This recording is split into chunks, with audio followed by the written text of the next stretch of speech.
అందరికీ నమస్తే. Good morning, శుభోదయ్. Today date on May 15, 2025. Time at 10 a.m.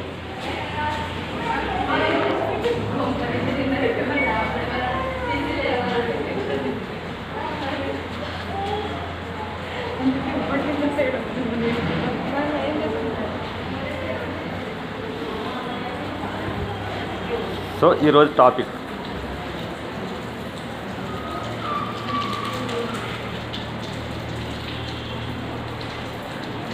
ఈరోజు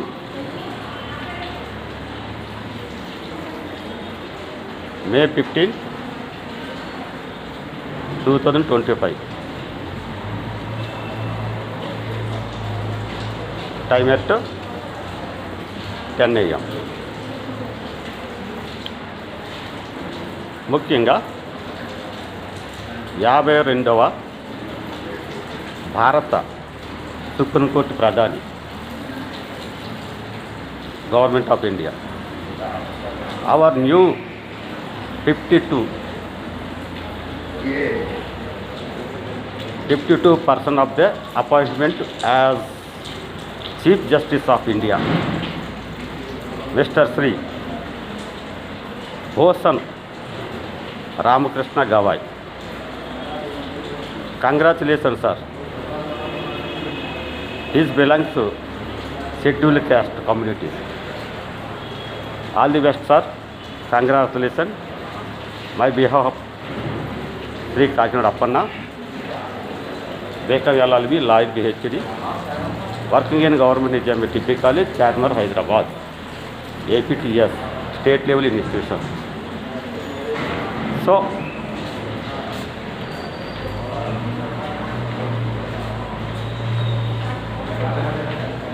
ఈ సందర్భంగా బిఆర్ గవాయి గారు సుప్రీంకోర్టు ప్యానెల్లో వర్గీకరణ క్లాసిఫికేషన్ ప్యానెల్లో ఉన్నారు జస్టిస్గా. అప్పుడు ఆయన ఆమోదం, సమ్మతి, అంగీకారం, జడ్జిమెంట్ ఇచ్చిన వారిలో ఒకరు. ఎస్సీ వర్గీకరణ చేసుకోవచ్చని, రాష్ట్ర ప్రభుత్వాలు చేసుకోవచ్చని సుప్రీంకోర్టు జడ్జిమెంటు మరియు వెరిడక్షన్ చేయడం జరిగింది. అందులో సభ్యులు ఈరోజు ఆయన అదే సుప్రీంకోర్టుకి ప్రధాన న్యాయమూర్తిగా, చీఫ్ జస్టిస్ ఆఫ్ ఇండియా 52వ పర్సన్. వారికి ధన్యవాదాలు, కృతజ్ఞతలు హృదయపూర్వకంగా.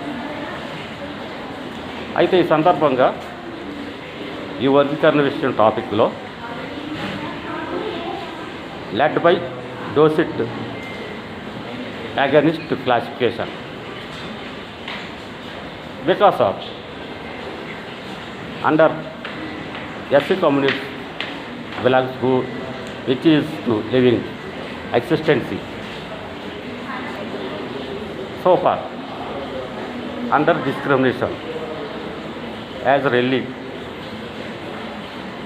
caste, under oppressed, suppressed and laying down community in scheduled caste, almost all India, Andhra, Telangana. అత్యంత వెనుకబడినటువంటి, అణసవేయబడిన, అనగదొక్కబడిన కులం ఏముందంటే అది రెల్లి కులం. రెల్లి ఎస్సీ హిందూ. ఆ కారణం చేత భారత రాజ్యాంగం చెప్పబడినటువంటి ఆర్టికల్ 14-15 నుండి ఆర్టికల్ 14 to 21 వరకు సమానత్వం, ఈక్వాలిటీ బిఫోర్ లా. మరి ఆ సమానత్వం ఎస్సీ షెడ్యూల్డ్ కమ్యూనిటీలో లేదు. చాలా వివక్షత ఉంది, ఇప్పటికీ ఉంది, కొనసాగుతుంది. అందుకొరకు సమానత్వం వచ్చేటందుకు భారత రాజ్యాంగానికి అనుసరించి, భారత రాజ్యాంగాన్ని గౌరవిస్తూ, గుర్తిస్తూ విధేయత చూపించాలి. కాబట్టి సుప్రీంకోర్టుకి ఉన్నటువంటి అత్యంత కీలకమైన బాధ్యత ఏమిటంటే భారత రాజ్యాంగాన్ని పరిరక్షించడం, preservation of the Indian constitution of law. అందులో ఆర్టికల్ 392 షెడ్యూల్ 12ను అనుసరించి పరిరక్షించాలి.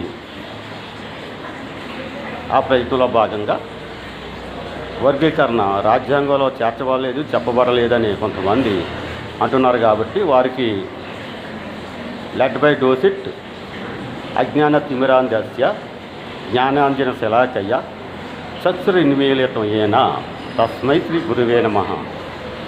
అజ్ఞానం తాండవిస్తున్న సమయంలో జ్ఞానం విజ్ఞానం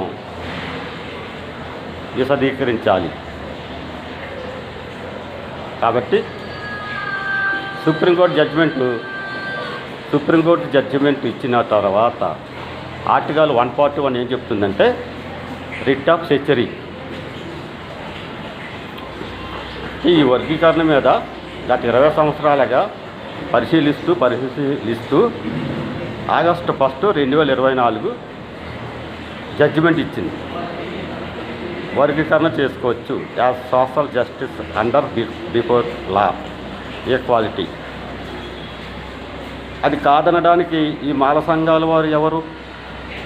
సంఘంగా ఉండొచ్చు, తప్పు లేదు, సమిష్టిగా మీరు పోరాటం చేయొచ్చు న్యాయం ఉంటే.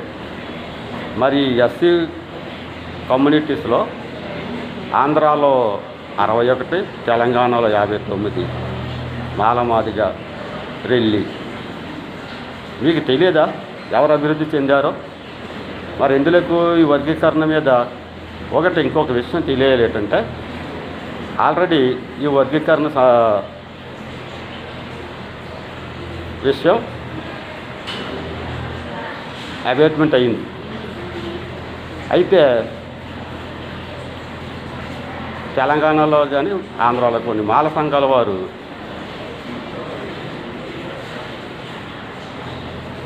అప్పీల్ చేస్తూ ఉన్నారు.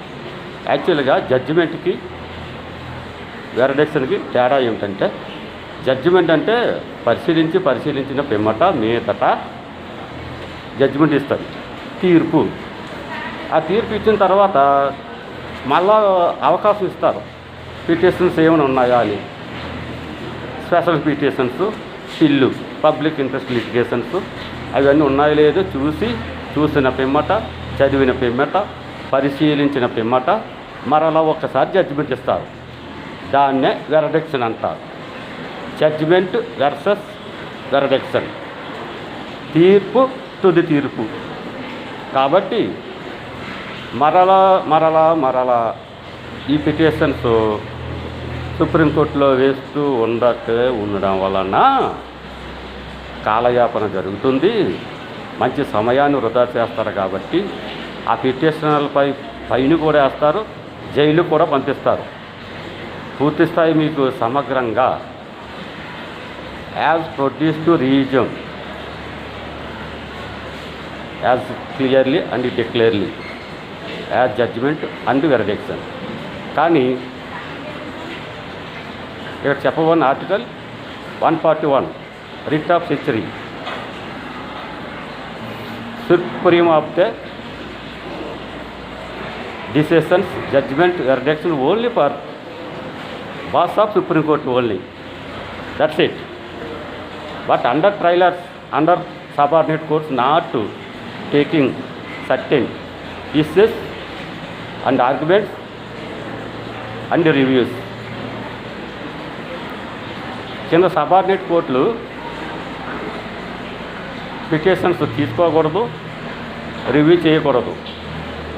సుప్రీంకోర్టు జడ్జిమెంట్ వచ్చినాక, వెర్డిక్ట్ ఇచ్చినాక, ఒకవేళ ఏదైనా స్ట్రాంగ్ పాయింట్ ఆఫ్ వ్యూ ఉన్నప్పుడు అత్యున్నతమైనటువంటి ఆ సుప్రీంకోర్టుకే ఫార్వర్డ్ చేయాలి. అదే వాళ్ళ పరిధి.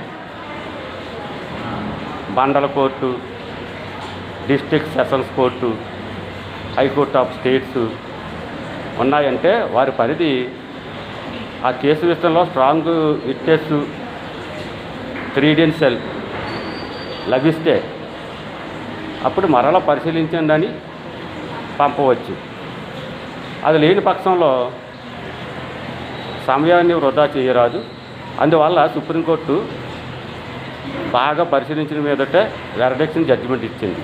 కానీ తెలంగాణలో ఈరోజు పేపర్ బిట్ చూసినట్లయితే మాల సంఘాల వారు తెలంగాణ హైకోర్టులో అడ్వకేట్ జనరల్ సుదర్శన్ రెడ్డి గారు సమక్షంలో పిటిషన్ ఫైల్ చేశారు. అది ఏంటంటే వర్గీకరణ చేసుకునే హక్కు అధికారం రాష్ట్రాలకు లేవు కాబట్టి వర్గీకరణ రద్దు చేయండి అని మాల సంఘ నాయకులు కార్యకర్తలు పిటిషన్ వేయడం జరిగింది. ఒకసారి సుప్రీంకోర్టు జడ్జిమెంట్ వెరిడక్షన్ అయినాక కింద ఉన్నటువంటి హైకోర్టులో మీరు పిటిషన్ వేయకూడదు, బిల్లు వేయకూడదు. మరి అడ్వకేట్ జనరల్ వారు శ్రీ సుదర్శన్ రెడ్డి గారు వారికి సమాధానించి వారికి జ్ఞానబోధ చేసి విజ్ఞాన గులిక అజ్ఞానం పోయేటట్టు విజ్ఞాన గులికిని వారికి వేసి లెడ్ బై డోసిట్ అజ్ఞాన తిమిరాంధ్య జ్ఞానాంధ్య చలాకయ్య అది ప్రాసెస్ అని చెప్పాలి. అంతేగాని హైకోర్టులో మరలా పరిశీలించి చూసి చదివి హైకోర్టు వారు ఈ వర్గీకరణ చెల్లదు అని చెప్పి జడ్జిమెంట్ ఇచ్చారనుకోండి, మరి సుప్రీంకోర్టు ప్రీవియస్ జడ్జిమెంట్ని దాన్ని ఏమనాలి? What about under article 141 higher court, supreme court, lower court. అందుకే రాజ్యాంగాన్ని బాగా చదవండి. వర్గీకరణ చేసుకోవద్దని రాజ్యాంగంలో చెప్పబడలేదు. రాజ్యాంగంలో సమన్వయం చెప్పబడింది. మరి సమన్వయం ఉన్నదా? ఆంధ్ర తెలంగాణ రాష్ట్రాల్లో ఇండియాలో మాల మాదిగా రిలీఫ్ ఉందా? లేదు. తారతమ్యం కనిపిస్తుంది, భేదం కనిపిస్తుంది, వెనకబాటుతనం కనిపిస్తుంది, దరిద్రం కనిపిస్తుంది, వివక్ష ఉన్నది అనే విషయాన్ని సుప్రీంకోర్టు నమ్మింది. ఆ క్రీడెన్స్లు నా ద్వారాగా all India Relli welfare association and legal adviser and affairs and national all India dignity of the union as president నా ద్వారా ప్రభుత్వానికి ప్రాజెక్ట్ వర్క్ ఫైల్ పంపించడం జరిగింది.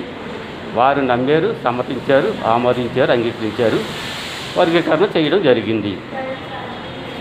ఈ విషయంలో సుప్రీంకోర్టు మీకు ఎట్లా ఉందంటే వెర్రి 1000 తలలు అన్నట్టు, జడలు విప్పిన వెర్రి 1000 తలలు అన్నట్టు సుప్రీంకోర్టు వెరడిక్షన్ జడ్జిమెంట్ వెరడిక్షన్ ఇంపార్టెంట్. హైకోర్టు దాన్ని పరిశీలించి చెల్లదు, నల్ అండ్ వైడు రాజ్యాంగంలో లేదు కాబట్టి, అంటే సుప్రీంకోర్టు వారు పరిశీలించకుండా ఇన్ని సంవత్సరాల పాటు చదవకుండా 20 సంవత్సరాలు జ్యూరిస్డిక్షన్లో పరిశీలనలో చివరాఖరిగా జడ్జిమెంట్ వెరడిక్షన్ ఇవ్వడం జరిగింది కదా. కాబట్టి high court, Telangana high court advocate general వారికి మనవి, దయచేసి అన్నితా భావించొద్దు. మీరు దోస్త్ ప్రాసెస్ ఎడ్యుకేషనల్ పర్పస్లో GO number 33, 9, 10 and others GOs ఈ వర్గీకరణ క్లాసిఫికేషన్ సంబంధించిన వివరాలు అడగొచ్చు. హైకోర్టులో తప్పు లేదు. కానీ వర్గీకరణే తప్పు పట్టేటట్టు నాయకులు, మాల నాయకులు చెప్పడం చాలా అజ్ఞాన తిమిరాంధ్య జ్ఞానాంధ్య చలాకయ్య. వారు అట్టే ప్రవర్తిస్తూ ఉంటే వారికి ఫైన్తో పాటు జైలు కూడా పోతారు. తెలియజేయాలి యావత్ పోడ్కాస్ట్. సో ఈ సందర్భంగా new chief justice of India వారికి శ్రీ బిఆర్ గవాయ్ గారికి కంగ్రాచులేషన్ చెప్తూ మరిన్ని వివరాలతో మరొకసారి వీడియో చేస్తాను. Thank you very much. జై హింద్, జై భారత్, జై ఇండియా.